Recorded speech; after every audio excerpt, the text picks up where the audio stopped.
Let's talk about the thing that no one tells you when you start your Etsy shop. You can spend hours researching keywords, you can tweak your titles, your tags, and mockups until you're blue in the face. But if your design doesn't connect, none of it matters. And I see it all the time. Sellers doing everything right on the back end, but still not getting sales. Why? Because the front end, the design the customer actually sees, isn't pulling its weight. Because here's the thing that you need to understand. Etsy is a visual marketplace and is highly geared towards individuality and gifting. You're not just selling a shirt, you're selling a moment, a message, and oftentimes a feeling.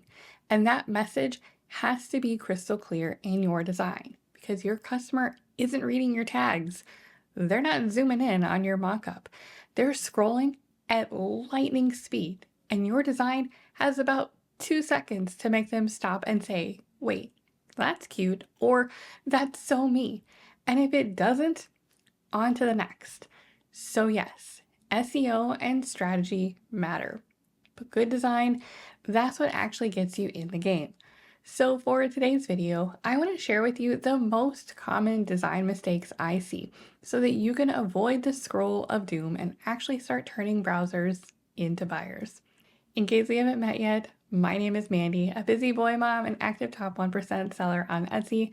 I spent years learning what works, made mistakes along the way, and so now I am on a mission to help creative entrepreneurs like you feel confident in growing your Etsy business with print on demand so that your products can get seen, loved, and sold without the overwhelm. So mistake number one, designing for yourself and not the customer. Let's start with one of the most common and most quietly damaging mistakes I often see new sellers make. I know because I did this in the beginning too. You're scrolling Canva, you see a cute font combo, you throw in your favorite quotes, you pick your favorite color palette, maybe add a cute little clip art, and boom, you love it. And listen, that's awesome. Creativity is what makes this business fun.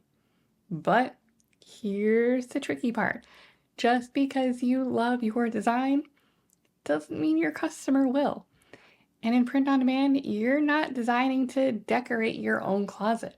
You're designing to sell on Etsy and to connect with someone else's identity. That doesn't mean your voice doesn't matter. It does.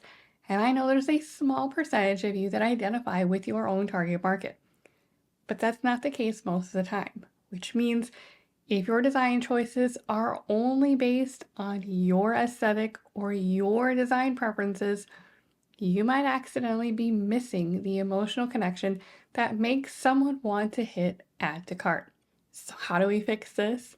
Start with the buyer in mind. Before you design anything, ask yourself, who am I designing for? What would they love? What would they wear? And what's the moment or identity that this design is tapping into? Let's say you're designing for dog moms. What matters to them? What language do they use to describe themselves? What humor hits their specific world? If you're not sure, go back to your research on Etsy and look at what customers are actively buying in your niche. I also recommend looking at what customers are buying in other niches on Etsy as well. If your niche is soccer moms, go look at mom shirts or gifts for mom, or other big niches that are predominantly women even, like teachers, to see what's working there for ideas. This gives you insight on what the people with the money are actually willing to pay for, and these are your design clues. Ultimately, the more clearly you define your buyer and tie in designs that customers are buying, the easier it is to create something that they'll actually fall in love with, not just scroll past. Remember, you're not trying to impress yourself, you're trying to connect with the customer. Keep listening because we'll talk more about this as we go. As I mentioned, this is one of the biggest mistakes I made early on. So let me know in the comments if you'd like to see me do a video where I roast some of my early designs.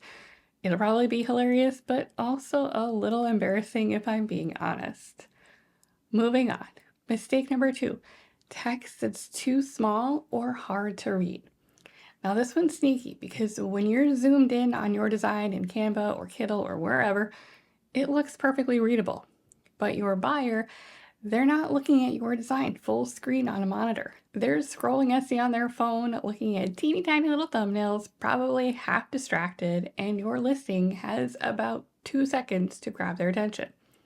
If your text is too tiny, cramped, or hard to read at a glance, it's game over. Your design might be clever. Your phrase might be gold. But if they can't read it, they'll never click it. And that means they'll never buy it. This can be especially important for things like shirts and mugs, where text is the entire design sometimes. If that text doesn't pop immediately, it doesn't matter how good the idea is. So how do we fix it? Design for the scroll. Here's a simple trick. Zoom out to like 20% in Canva and look at your design like a buyer would. Now imagine that they're scrolling through it fast on a mobile device and from a thumbnail. Ask yourself, can I read the words without squinting? Are the elements spaced out enough to make the design clear for what I'm intending? And does the text feel balanced in the space? It doesn't need to shout unless that's what you're going for, but you do need to make sure it's legible and clear at a glance. If it's a shirt design, preview it on a mockup. This is part of why I put designs on mockups before uploading to Printify in my workflow, so that I can see this and adjust before listing if needed. If it's a mug, make sure the design works on a curved surface and is legible. And always test it on your intended product color choices to make sure it holds up. A little pro tip here, if you are selling apparel, I like to use flat lay mockups for my primary thumbnail for the smaller, more minimalist text designs. This makes sure the design is a little closer to the viewer without making it feel like you are awkwardly zoomed in. The rest of the mockups can be regular. I often like to use model mockups, but that first one, you need to make sure that design is visible. I get my mockups typically from Mocks by Little Feather, and I have a special coupon code for you below just in case you need some good ones. This brings us to mistake number 3. Trendy fonts that sacrifice clarity. We've all been there. You find a super cute, swirly script font with hearts over the eyes and flourishes on every letter, and you think, this is it. This is the vibe. But then you zoom out and suddenly, best dog mom ever looks like Bjogmon Favre. Not cute. Not the vibe. Here's the deal. Fonts carry personality, which is great. But if your customer can't instantly read what it says, they're gone. No one's going to stop, squint, decipher, or guess their way into buying your shirt. And this one's tough sometimes because we want our designs to look pretty or stylish, but if that style gets in the way of clarity, it's not helping you, especially in emotional or giftable niches where the message matters. So if the font gets in the way of the feeling, that design's going to flop. So to fix it, pair fonts with purpose. The best designs usually use 1 to 2 fonts max. I often like to use a clean, simple font for the main message, think sans serif or bold serifs, and then a secondary personality font to highlight a keyword or give it a little flavor if needed. And this is where you might have a script font. And while you're scrolling through fonts, skip the really thin scripty stuff. Not only is it hard to read, but it's also going to be risky in the final print quality as well because it's so narrow and going to be harder to print, or it might wear off a lot faster. Use the secondary decorative stuff sparingly. Think of it like hot sauce. I love a good spice, but a little goes a long way. And always do a legibility test. Can you read the whole thing at thumbnail size? Would someone instantly know what it says without effort? And does the style match the tone of the message? Here's another quick test. If you have to explain what it says to someone out loud, it's not ready yet. Remember, cute fonts don't convert if no one can read them. Some of the resources that I provide to my members are font pairings that are trusted and work, along with done for you templates that take on some of the additional trends out there as well. Text-based designs are some of my favorite and honestly make up more than half of my sales, so getting it right really does make a difference, but it doesn't have to be complicated. Next, we move on to color with mistake number 4, weak contrast or poor color choices. This can sometimes seem small, but is huge when it comes to whether or not someone clicks on your product. For example, light gray text on light pink shirt, or beige letters on a white mug, or pastel on pastel when there's not enough difference, or the worst, bright colors that clash on Irish green shirts. Yes, I know that's super specific, but I see it all the time and it drives me crazy. It might feel soft or seasonal or aesthetic while you're designing, but barely visible designs on a busy Etsy search page just disappear, and garish color combos are not cute. Your design has to stand out and for the right reason. So, our fix for this: design for visibility first and aesthetic second. Always think about contrast. Strong color contrast equals stronger visibility. That means, generally speaking, dark text on light backgrounds, light text on dark backgrounds, and even for monochrome designs, they still need to be visible. So you need to test them and make sure they work. And this is especially important if you're using mockups with colored shirts or products, because what looks great in Canva may get totally washed out or clash once you see it on the actual product. And if you see that clash, don't list it. When in doubt, test your design on different color shirts that you intend to use and ask yourself, does the design pop? Does it look good together? Can I clearly see the message? And would this stop someone mid-scroll? Design isn't just art, it's also communication. And your design plus the mockup are a package deal. So make sure your message gets through and your images are standing out to attract those scrolling customers. Next, mistake number 5, using designs that infringe on intellectual property. Now, this one might not seem like a design mistake at first, but it is, and it's one of the most serious ones. A lot of new sellers in particular fall into this trap accidentally, especially when you're chasing trends or trying to go viral. You might think, it's just a quote from a show. People will love it. This character is everywhere on shirts. Why not me? Or I'm a Swiftie and it's inspired by my favorite song. That's fine, right? No.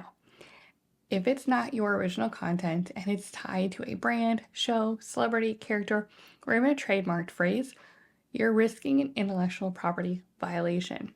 This also includes Disney, NFL teams, TV quotes, music lyrics, authors, singers, and more. And yes, I know you'll see a ton of shops doing it. That doesn't mean it's safe or okay. That just means they haven't been caught yet. But getting hit with a takedown, or worse, having your shop suspended or closed, is a brutal way to learn the lesson. So, how do we fix it? Keep things original and intentional. Your best protection is creating original designs that speak to your niche without crossing legal lines. This means use your own words, not lyrics, slogans, or show quotes. And if you are using a phrase in your design, run it through the USPTO website to make sure there's not an active trademark holder for your product category. Now, I typically don't get into the weeds on this because I'm not an IP lawyer and am therefore not qualified to give you legal advice on all the ins and outs, especially since IP law can get very complicated and nuanced. But what I will say is that if you want to build a long-term brand and income, not just ride a short-lived wave, you have to protect your shop. And trust me, original sells, specific sells. There's plenty of room to be trendy and legal. And finally, mistake number 6, generic or meaningless phrases. Let's talk about what I call the live, laugh, love problem. If your design says something like good vibes or be kind or positive energy only, it's not wrong, but it's also not saying anything new. You're not making a connection. You're just floating out another vague phrase into an already crowded marketplace. And Etsy buyers aren't looking for generic. They're looking for something that feels personal and connected to them, much like what we talked about in the beginning. They want to scroll and say, oh my gosh, this is so me. Or that would be perfect for my sister. She'd laugh so hard. If your design could be for anyone, it probably won't connect with anyone. So to fix it, you need to speak to a customer identity. The real magic happens when your design speaks directly to a specific customer, not a vague idea of everyone. Whether it's dog moms, trendy bachelorettes, occupational therapists, or proud introverts, you want your ideal customer to feel seen. So when I say to shift from generic to customer identity specific, think instead of mom life, try raising tiny dinosaurs and living on snacks for toddler moms with a sense of humor. Instead of good vibes only, try manifesting a drama-free wedding weekend for bridesmaids or bachelorettes. Instead of coffee, please, try fuel by cold brew and progress notes for occupational therapy or healthcare workers. Instead of dog mom, think my therapist has fur and trust issues for rescue dog lovers with a little edge. The more specific the phrase, the more likely someone is to say, wait, that's literally me. Now, if you're like me, coming up with that connection isn't always easy. So if you need help coming up with some better ideas, you can grab my completely free Niche Creator GPT tool, which is linked in the description, to help brainstorm unique phrases that connect with real buyers. And of course, if you're inside my Simply Thrive or BizBot memberships, Nina the Niche Whisperer, one of my AI Etsy ChatGPT BizBot besties, goes even deeper. She helps you identify identity-driven phrases and brainstorm ideas that feel not only personal, but are also profitable. Remember, don't aim for everyone. Aim for the ones who will click, favorite, and say, I need this. So now let's bring it back to the real reason we're here. If your visits are flat, if your listings just aren't converting, it might not be your niche or your keywords. It's almost always the design. But that's actually good news because unlike the algorithm, your design skills are within your control, my friend. And like anything else in business, design is a skill you build, not something you have to be perfect at from day one. No one is born a good designer, trust me. I absolutely was not a good designer in the beginning, and I don't consider myself at all a graphic designer. So I don't want you to feel behind or that you've messed it all up. I want you to remember that you're learning, you're improving, and that if you can strive to make every listing and every design you create just 1% better than the last, it is helping you get better at understanding what actually connects with your ideal customer and that sells. So if you've made some of these mistakes, cool. That means you're in the game. Now you know what to fix. And don't forget, if you want some additional help, grab the free Niche Creator GPT tool linked below. And if you want even more support, advanced tools and resources, and step-by-step guidance on building a shop that actually sells, come join us over inside the Simply Thrive group. My membership was built for creative entrepreneurs like you who want to simplify and grow, but without the overwhelm. Remember, your next winning design might just be one adjustment away. So keep creating, keep learning, keep showing up, and I'll be right here cheering you on. If this video helped, be sure to give it a thumbs up and subscribe so you don't miss out on what's coming up next. I've got more tips to help you turn browsers into buyers and bring your shop to life. Thanks for being here, and I'll see you in the next one.